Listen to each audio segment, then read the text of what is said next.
You know, sometimes, unfortunately, minorities, they'll get into an environment where they're the only one.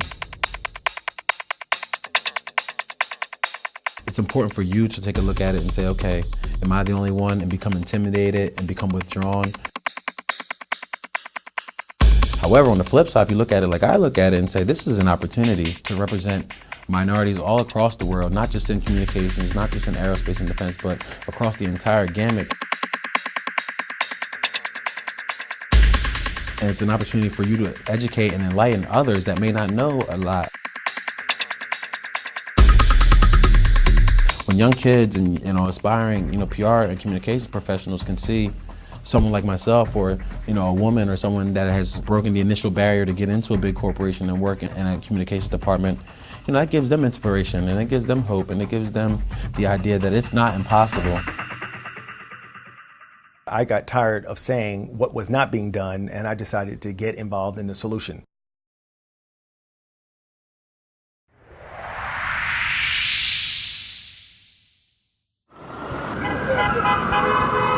As a recruiting firm, we were hearing from our clients all the time about their need to try to find ethnic minorities. We found out that even though we thought it was a difficult task, we didn't know how difficult it was until we were able to link up with the LAGRANT Foundation and find out through their research just how woefully lacking there was in not only just in public relations, but also in marketing and advertising. The amount of financial support he's gotten from companies has been incredible. That has to do with the awareness. The demand far outsees the supply. Applications come and we sit in a room with people all over the country, and those applications are reviewed by my peers. When I see the students as a group, it's very impressive, and the overall impression that you have is these are students that are going to go far. I make the phone calls. I basically tell the kids that they have been selected. So he kind of revved up my energy at midnight that night, even though I had an exam, and I couldn't even go back to sleep. That's how excited I was. Families will pick up the phone and call me and thank me and thank me and thank me again. I think after I got off the phone with him, I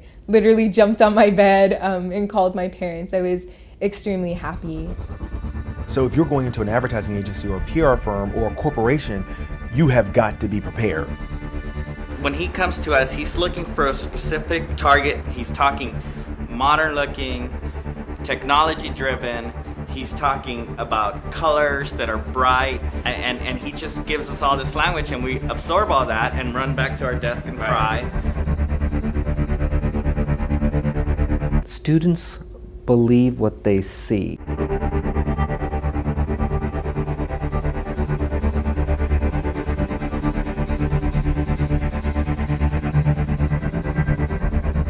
They see how real that career is for them.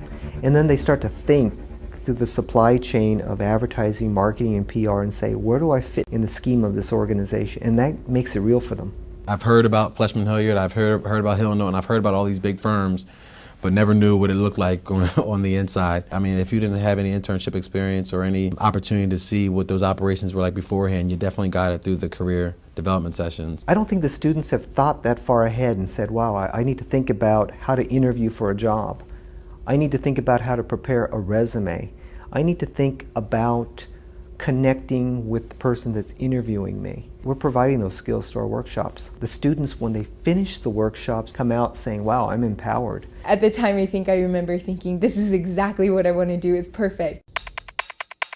The board has been phenomenal. The role of the board is multifaceted. One is to raise money. Two, they act as spokespeople. Three, they review applications for the scholarship.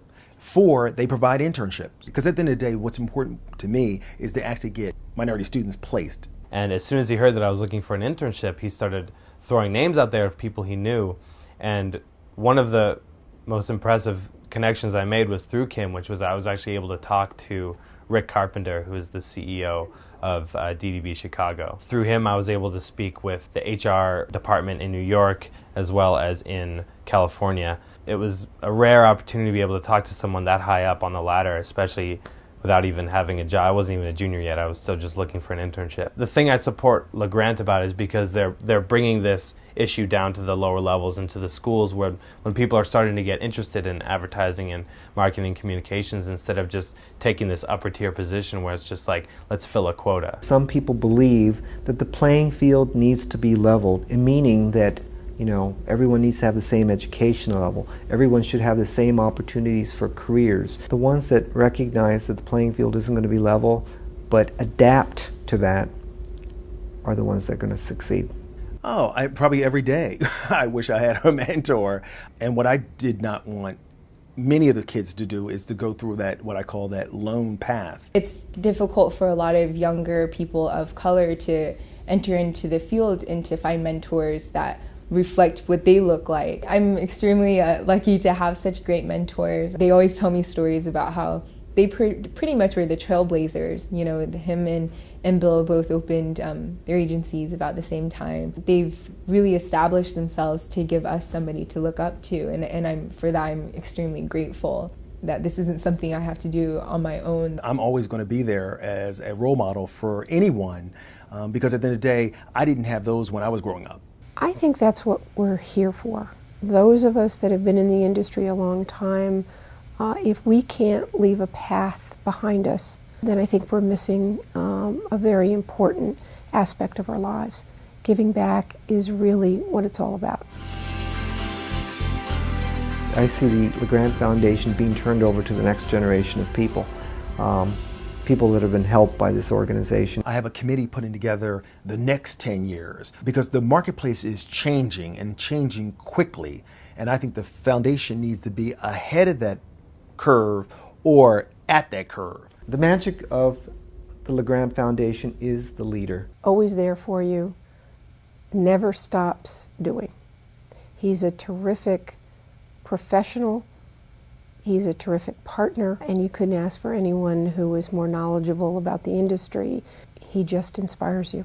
Kim is the kind of guy who could describe walking out of this office, getting in the elevator and going downstairs and make it sound like it was a romantic experience. I mean, he's just a very passionate guy. Listen, you know, the fact that he's charismatic, the fact that he's so passionate about it, the fact that he's so committed to it, in some respects, to me, still pales in comparison to the fact it was just a brilliant idea on his part.